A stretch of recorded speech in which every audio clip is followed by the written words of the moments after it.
पूर्व मुख्यमंत्री मनोहर जोशी का निधन। 2 दिन पहले पड़ा था दिल का दौरा। ठाकरे के सबसे करीबी सहयोगियों में से एक महाराष्ट्र के पूर्व मुख्यमंत्री मनोहर जोशी का निधन हो गया है। वह 86 साल के थे और एक दिन पहले ही उन्हें दिल का दौरा पड़ने के बाद अस्पताल में भर्ती कराया गया था। उनका इलाज मुंबई के पीडी हिंदुजा अस्पताल में चल रहा था। अस्पताल की ओर से दी गई जानकारी के अनुसार उन्हें आईसीयू में रखा गया था और उनकी हालत गंभीर थी। आज सुबह उन्होंने अंतिम सांसें लीं। कौन है मनोहर जोशी, जो पूरी मुंबई पर राज करता था? जीवन परिचय। मनोहर जोशी का जन्म 2 दिसंबर 1937 को महाराष्ट्र के रायगढ़ जिले में हुआ था। मनोहर जोशी ने मुंबई में ही शिक्षा पाई। मनोहर जोशी विधि में स्नातक हैं और कला में स्नातकोत्तर हैं तथा मराठी, हिंदी, अंग्रेजी और संस्कृत भाषा में प्रवीण हैं। मनोहर जोशी का विवाह श्रीमती अनाघा मनोहर जोशी से हुआ है। उनके एक पुत्र और 2 पुत्रियां हैं। उनका जन्म रायगढ़ जिले के निम्न मध्यम वर्गीय देशस्थ ब्राह्मण परिवार में हुआ था। उनके पूर्वज बीड जिले से रायगढ़ जिले के गोरेगांव ग्राम में प्रवासित हुए एवं पहले के ब्रह्मे परिवार ने अपने पेशे के कारण जोशी उपनाम अपना लिया। अध्ययन के समय उन्हें अपने अन्य मध्यम वर्गीय रिश्तेदारों से मदद मिली। 14 मई 1964 को श्रीमती अंग जोशी के साथ उनका विवाह हुआ एवं उनके एक पुत्र एवं 2 पुत्रियां हैं। श्री मनोहर जोशी को 2010 में मुंबई विश्वविद्यालय द्वारा डॉक्टरेट की उपाधि से सम्मानित किया गया। कोहिनूर का निर्माण। एमए और विधिशास्त्र की पढ़ाई के बाद वे मुंबई निगम बीएमसी में एक अधिकारी के रूप में शामिल हुए, लेकिन उनके उद्यमी कौशल ने उन्हें 1970 के दशकों में अनसुने अनोखे विचार के साथ कोहिनूर तकनीकी व्यावसायिक प्रशिक्षण संस्थान शुरू करने के लिए प्रेरित किया।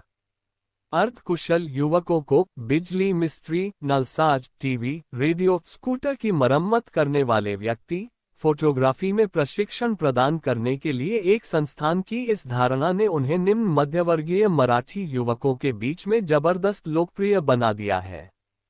इन युवाओं की उस समय शिवसेना के विचारधारा के साथ सहानुभूति थी। अंततः उन्होंने संपूर्ण मुंबई, पुणे, नागपुर, नासिक आदि में कोहिनूर की कई शाखाएं शुरू की एवं बाद में उन्होंने निर्माण और अन्य पूंजी उन्मुख व्यवसाय में प्रवेश किया। मनोहर जोशी ने खंडाला, महाराष्ट्र में कोहिनूर बिजनेस स्कूल एवं कोहिनूर आईएमआई आतिथ्य संस्थान की भी स्थापना की है, जो उनके संबंधित क्षेत्रों में प्रमुख संस्थानों में गिना जाता है। वे एक सरल और बहुत ही शांत व्यक्ति हैं। राजनीतिक जीवन। उन्होंने शिवसेना से विधान परिषद के लिए निर्वाचित होकर अपने करियर की शुरुआत की। वे 1976 से 1977 के दौरान मुंबई के मेयर बने। वे 1990 में शिवसेना की टिकट पर विधानसभा के लिए चुने गए। जब शिवसेना भारतीय जनता पार्टी गठबंधन ने राज्य के चुनावों में कांग्रेस को पराजित किया तो वे महाराष्ट्र के प्रथम गैर कांग्रेसी मुख्यमंत्री बने। जब उन्होंने 1999 के आम चुनावों में सेंट्रल मुंबई से जीत हासिल की तो वे लोकसभा के लिए तरक्की की। राष्ट्रीय जनतांत्रिक गठबंधन प्रशासन के दौरान वे 2002 से 2004 तक लोकसभा के अध्यक्ष थे।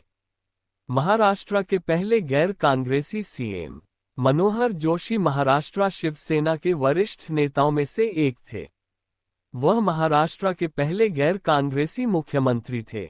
मनोहर जोशी 1995 से लेकर 1995 तक महाराष्ट्र के मुख्यमंत्री रहे। बालासाहेब ठाकरे के सबसे भरोसेमंद और सबसे बड़े सहयोगी माने जाते थे। वे धीरे धीरे सेना की श्रेणी में ऊपर उठते गए। वे शिवसेना में अत्यंत शक्तिशाली बन गए और नारायण राणे द्वारा उन पर अन्य लोगों को दल के अध्यक्ष बालासाहेब ठाकरे से मिलने से रोकने का आरोप लगाया गया। जब उन्हें 1991 के दौरान शिवसेना में शीघ्र पदोन्नति मिल गई तो छगन भुजबल ने दल छोड़ दिया। शिवसेना में उनका बहुत सम्मान किया जाता था और वह शिवसेना में प्रभाव रखते हैं। पिछली लोकसभा चुनाव में मध्य मुंबई के अब तक अनजान कांग्रेस उम्मीदवार से पराजित होकर वे 20 मार्च 2006 को राज्यसभा के लिए 6 वर्ष की अवधि के लिए निर्वाचित हुए और कल तक राज्यसभा के सदस्य थे। उनका महाराष्ट्र नवनिर्माण सेना के अध्यक्ष राज ठाकरे एवं राष्ट्रवादी कांग्रेस पार्टी के अध्यक्ष शरद